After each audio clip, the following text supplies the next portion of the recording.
Hello everyone, Vickieverlie here, the Rock and Roll Prophetess on YouTube. Today we're going to take a look at the full moon happening on November 27th, 4:16 a.m. Eastern Time. This is going to be the full moon in Gemini. This is going to be a psychic and intuitive reading because that's my style. It is based in astrology, but I color outside the lines quite a bit. If you want to figure out what the energetic frequencies are or see how it might affect you, then stay tuned. Again, my name is Vickieverlie and you're watching the Rock and Roll Prophetess on YouTube. Do not be fooled by imposters. So today we have this full moon happening in the sign of Gemini, and it's at 4 degrees 51 minutes of Gemini, of course opposing the Sun at 4:51 of Sag, and it's also squaring up with the Saturn here. So we've got this big T-square going on with the Saturn. And the Saturn is right at that 0 degree, one of the critical degrees. So there's all this transitory energy. When we go to 20, go around the wheel to 29 degrees, and then we start over back at the 0 degree mark, and it starts a new cycle. So Saturn is absolutely starting a new cycle, and it's squaring up with this full moon. Now, full moons bring culmination. They bring things to a head. They bring things to culmination. And it's also a time where we can do a lot of releasing. So if anybody would like to do any kind of releasing, letting go of things, shedding weight, shedding people or situations out of your lives, this is a good time to do these kinds of things. In the sign of Gemini, of course, is ruled by Mercury, and although I think it's at 24 degrees, it looks like, although Mercury is not conjunct the Sun, we have Mercury joining the Sun in Sagittarius, and we have Mars really pretty tight orb here in this orb, meaning how many degrees it's separated by. So it's in there real close at 2 degrees of Sagittarius. So when you get Mars opposed Mercury, let's just take that into account. And especially the sign of it when you bring in the Sagittarius energy and the Gemini energy. You know, Sagittarius energy can be that blurt things out without thinking, that kind of thing. And with the Mars in the Sag and the Mars and the Mercury energy flowing here, going and flowing, it's as if we could have, you know, our words, well, our words always carry power, but our words will definitely be carrying power at this time, right? And when Mars, you know, Mars has a lot of good points to it, but Mars is aggression. Mars is, it can be like, watch what you say. Don't let things fly out of your mouth that you might regret that you said later, okay? And sometimes when it's a full moon, it can be things that have been panting up for a while, and then blast, they just come out. I mean, just blast off. You know, they just come flying out of your mouth. They're showing me like vomit, which I hate to see. We were just talking about this the other day. It's just like, why do we really need to see vomit in movies and television? I know I don't. I know I definitely don't. I have a bad gag reflex. But that's the vision my guides are giving me. That's why I brought it up. It's just, you know, this people, it can be just really, and you could be letting it rip. You know, just letting it rip, letting rip those things that you hold back.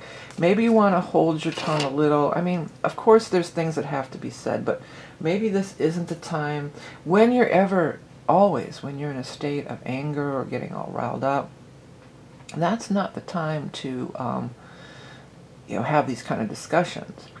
When cooler heads prevail, you know, that's when my guides are coming forward. And with the Gemini energy and the Mars energy, both, you just really want to go, do. You know, there's this, it's very much wanting things in motion. It's very much action-oriented.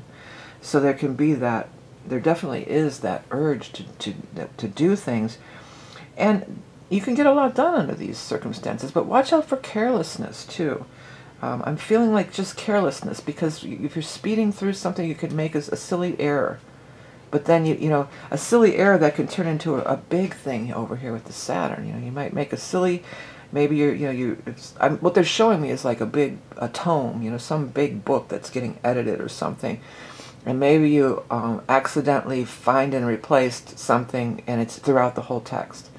And then, you know, you're getting ready to send it to the publisher or publish it on Amazon or whatever you're getting ready to do, and then you catch this thing. Oh my God! Every single time I said whatever, every single time I said I'm, it actually wrote in, or vice versa. You know, it feels like for somebody out there, there's something like that. It's just like, it's this mistake, and it's throughout the whole thing because you were rushing. Because you were rushing to get it done. Or carelessness about a lot of things.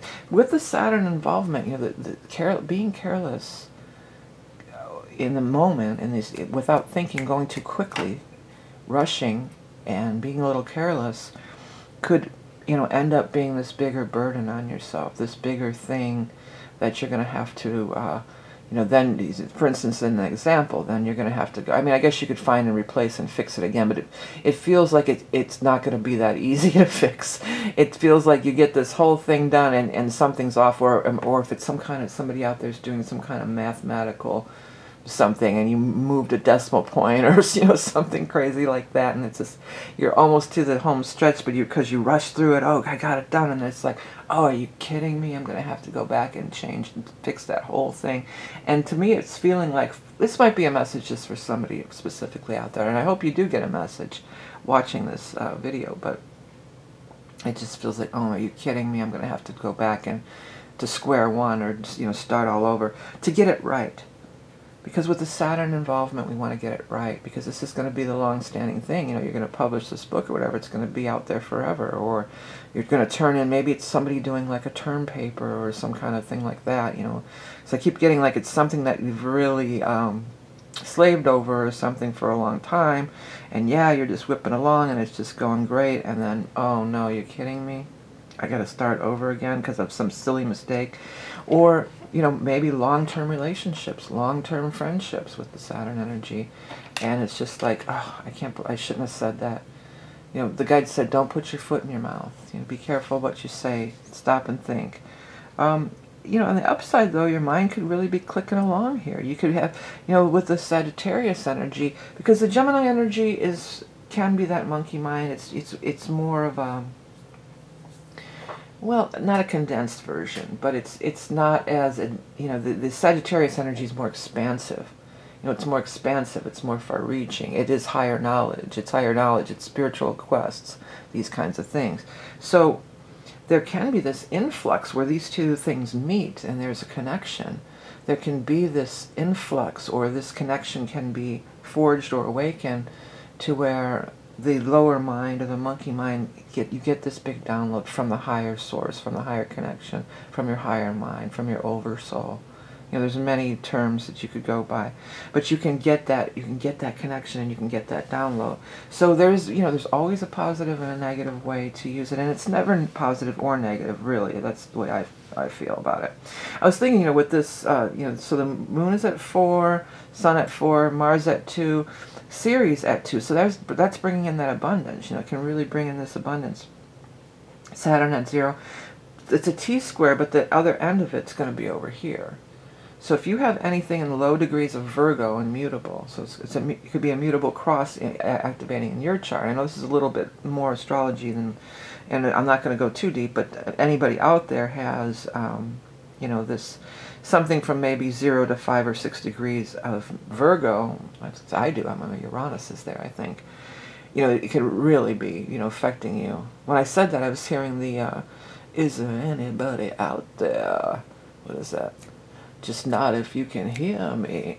Though you may feel a little sick. That's way out of my range. I'm down in the down in the boondocks down there, really low.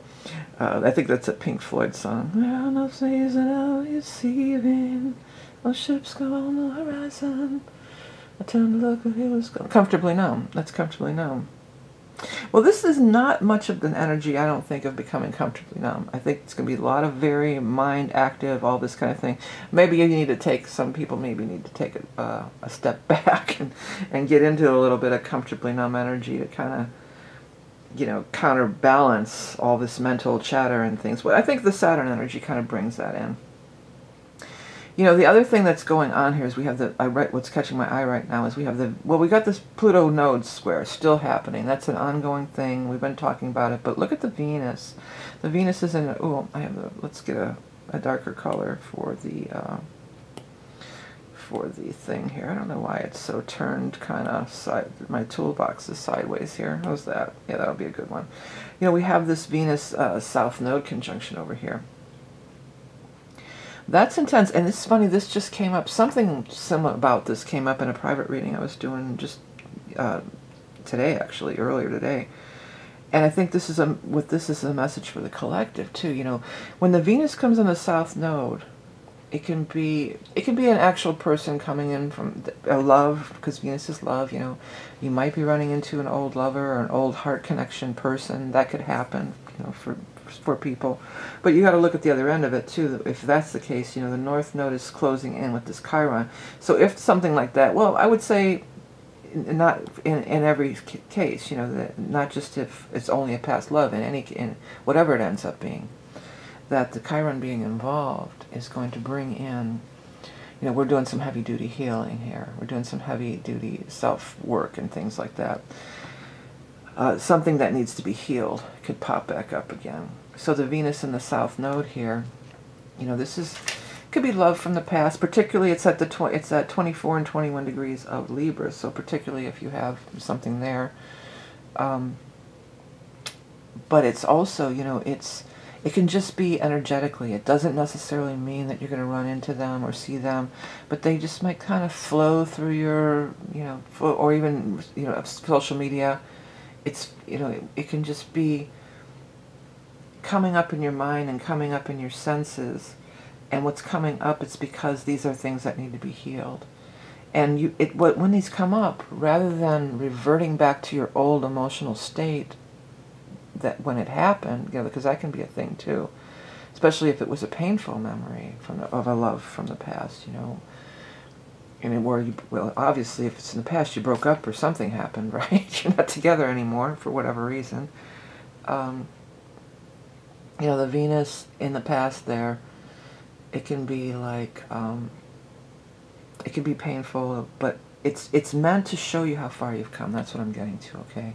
It's meant to show you how far you've come. It's meant to see, a lot of times when we get that hindsight, it's 2020, we get some space between the event and we've grown, we've worked on ourselves. It's not to pull you back into that state of where you were then. You are now acting as the future self, and if you've done any work at all, hopefully, I know most people that watch this are spiritual, are into it and everything. You know, you're doing this work now, and you're pulling that healing energy, and you can view these situations as differently than you did when you were in the thick of it, when you were in the throes of it. You know, you can be in a state of grace, is what I'm hearing, but a state of honor and healing and things like that, and you can see how far you come, and again, you can act as your own future self. I'm sorry if you can hear that phone buzzing. There's been a lot of activity around my household. I'm not even sure how to turn off the buzz. I'm sorry about that. But, you know, you can act as your own future self, calling out through time and space to who you were at that moment, and you can send them healing. You can rewrite the timeline. Ooh, wow, did I get a charge out of that one. The guides came through with that one. Wow. All the way, chills all the way up my legs and all the way up my back. So yeah, rewrite the timeline. I like that. Woo. So, yeah, it could be you just interacting energetically, in other words. You don't have to, but in some cases, maybe it's, you would actually run into them, or they'd come across them on social media or something. And some people, this could be, you know, reconnecting, you know. But know this, if you're reconnecting with somebody from the past, it's because, with the Chiron involvement, it's because there's still work to do and the growth and everything like that. Sometimes it takes a minute. You know, I think I mentioned this before. There's been a couple times I went back and jammed with old bandmates, you know. And, you know, when you first get together after, you know, it's just like, oh, it's so great to play with them again. It feels so good. Why did we ever stop playing together? This is so awesome. And then pretty soon, you know, it's just like bitching about having to learn my parts, or missing that beat, or not catching that change, and you know, little by little you start remembering. It's just like, oh yeah, that's why this didn't work out. Now I remember. Now I'm remembering why the whole thing fell apart. You know, you start those little and with the Aries, you know, it's kind of like these things just start, you get aggravation, you know, you can get aggravated, and you remember, it's like, okay, now I remember what happened, why we didn't play together. Especially, you know, in a bigger dynamic like that, in a band, you know, it's like we always used to say, it's like you're married to 4 or 5 other people. So, and maybe you're doing your spiritual work and you're progressing, and maybe some of the other members are, but some of them are stuck right back where they were, and they're just going to fall. And again, maybe it's the revisiting of this old dichotomy or this old thing, and it's in it could be family gatherings, family groups you went to school with, used to work with, you know, just anything, you know. It doesn't have to be groups, though. It could be one-on-one relationships. But know, again, that we were working with Chiron here.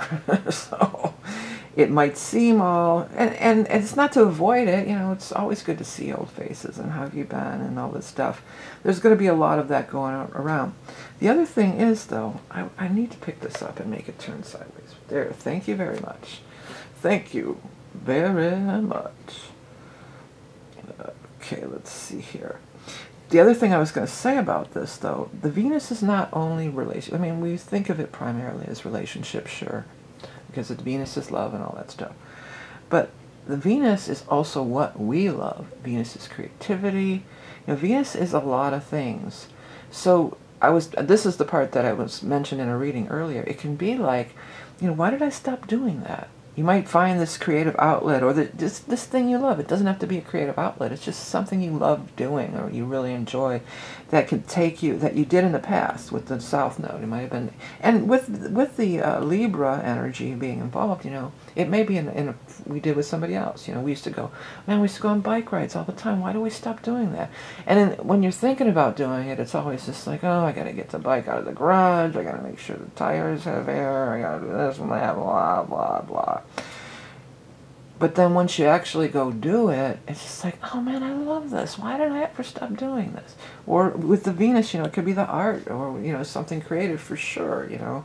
Like, I haven't been painting hardly at all lately. Well, that's just because I'm just swamped with a lot of work right now, and I'm trying to get a lot done. And my daughter got married last weekend, so it's a lot. But, you know, it's a lot in my current living situation. I need a place that I can have a little art studio of some sort. Because I got to drag out all the paints and drag out all the easel and get all my crap out here in the kitchen. And then, you know, by the time I do all that, you know, it's just like, oh, do I really want to go through all that? But every time I do, it's just like, man, I need to do this more often. I really love this. This really feeds my soul. And it makes me feel better. It makes me happy. I love this. So there's that element too. So, you know, maybe take the time to do that kind of thing, because it is going to bring healing within the self, which is the bigger vision, I guess you could say, of the Chiron and Aries. There's a bigger thing going on there. Okay, this Uranus is grabbing me. Is it making aspects? It's not making aspects, but for some reason this Uranus is grabbing me here. Well, it's not according to the ephemeris, the grid there, but actually it is, because I don't have Lilith in it. It's trining old Lilith here, and it's still doing the sextile to Neptune. And maybe the Uranus was grabbing me because it is the higher octave of Mercury, and the Mercury is the ruler of this new moon. Okay, that's why I'm going. If you're not following, Gemini is ruled by Mercury, therefore they're like the same expression of energy, more or less, you know. So Uranus is the higher octave of the Mercury.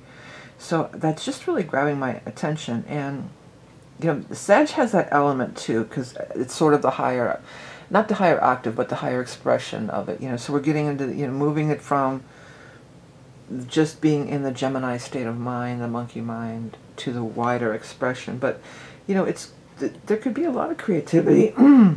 Excuse me. There could be a lot of creativity and a lot of spiritual expression while this Uranus has been going on here with the Uranus-Neptune expression, and spiritual work and spiritual downloads. But when we bring in old Lilith over here, our girl Lilith, gotta love her. But I do love Lilith. She's the empowered woman. She was wronged, and she wouldn't, you know, she's powerful. She's powerful in her, you know, you can't kill her spirit. her spirit would not be. Although it turned, it turned a little dark. There can be that element too, because we're going to bring in this Venus Libra. Don't let yourself become this, vengeful or on a vendetta, because with the Chiron, the Lilith in Mercury, Lilith, the reason I'm saying Mercury here is because Virgo is also ruled by Mercury. But the Lilith in Virgo, it's in Virgo, with the Lilith in Virgo can get real analytic, and Analylith too, but analytic and Analylith. Analylith, maybe I'm coining a new phrase here. Yeah, it could be real Analylith. For somebody, that's somebody's name out there, Anna Lilith. Like Lilith is the middle name, maybe. But anyhow, it can get real analytic, real detailed oriented. Like, oh, that's right. And it feels like the energy of it feels like stewing in your juices, letting resentment and seething, kind of sitting there seething and letting that, stewing in your juices and letting it get to you and letting it build in, because Lilith was strong. She was a strong woman, but she also, she was vengeful. She didn't rise above. She wanted revenge, and she wanted retribution, and she wanted to hurt who hurt her. So there can be that dark side of it that comes up here, And the other part of that equation here, when we tie in this Uranus-Neptune thing, and it's opposing the Neptune. Let's get the Venus out of the picture for a minute. It's making an opposition to this Neptune over here. You could be imagining all sorts of shit that's really not true. It can get blown out of proportion. You can go, because Neptune can go into those dark realms too. And it can just be like and we got the Gemini full moon, this Mercury energy. Your mind can be going, well, I bet it was this, and and dee-dee-dee-dee, and and just keep fueling that fire of this crazy story that's maybe, you got to back out of there. Back out of there. Put it in reverse and back out.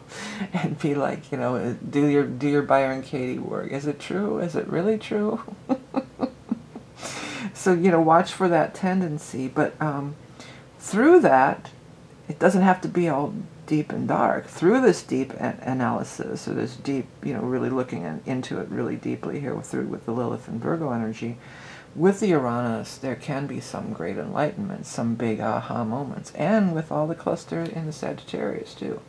So as always, there's just always, it's nothing set in stone. I'm not a fear-mongerer. I don't like fear-mongering messages, oh, you better watch this, or you don't know what's going to happen to you. These fear-based kind of things that you've been seeing more and more of lately on YouTube. I don't do that. I don't go there. I like to give you, and with the Libra energy, they give you both sides of it, and you decide for yourself. You always do anyway. You always decide for yourself how you're going to use that energy. There's not one set in stone thing, and being paranoid about some bad gloom and doom stuff isn't really gonna. It may align you with that timeline. Is what it might end up doing, right? You want to align with the timeline where good stuff's happening, right? I know I do. Trying all the time, right? All right, everybody. Well, this is the reading. Hey, before we go, I want to mention a couple things as we're moving into the holiday season. Don't forget to support those independent creators. And I am offering the year ahead reading, which has very much been popular. As always, it's the most popular reading of the year. There is little astrology, but it's more psychic tarot based. I did a sample of it, all signs. Here, it's I have it on my phone real quick. 2024. This is the way, it's a scaled down version if you want to kind of get an idea, and I'll leave a link at the end of it too. But I also wanted to point out at the end of the year, and not only just me, anybody on YouTube, if you've been watching somebody year round and you'd like to give them, like you give your postman or other people, maybe a little holiday tip, this is something I just found out. I knew they could do it in the live chat, but there is a way, like if say you're on your phone, I'm not sure how to do it on a computer, but down here where you see like, share, remix, you can go like this, and when you scroll over to the right, you see that thanks thing. it's a little $sign. You can give a real quick donation to, not maybe me, if you like my videos, I would love that, but any of your favorite readers, but any of your favorite YouTube people that you watch regularly. If they have it, they may have to have it activated, but I definitely have it activated. And every videos I've been looking around, I was like, somebody said it on another video. I go, oh wow, I didn't even see that that was down there. I knew I thought it was only for the live chat, so I've just recently discovered this. So it's a thanks. And you know, even small donations, I'm always grateful, and I appreciate it oh so much.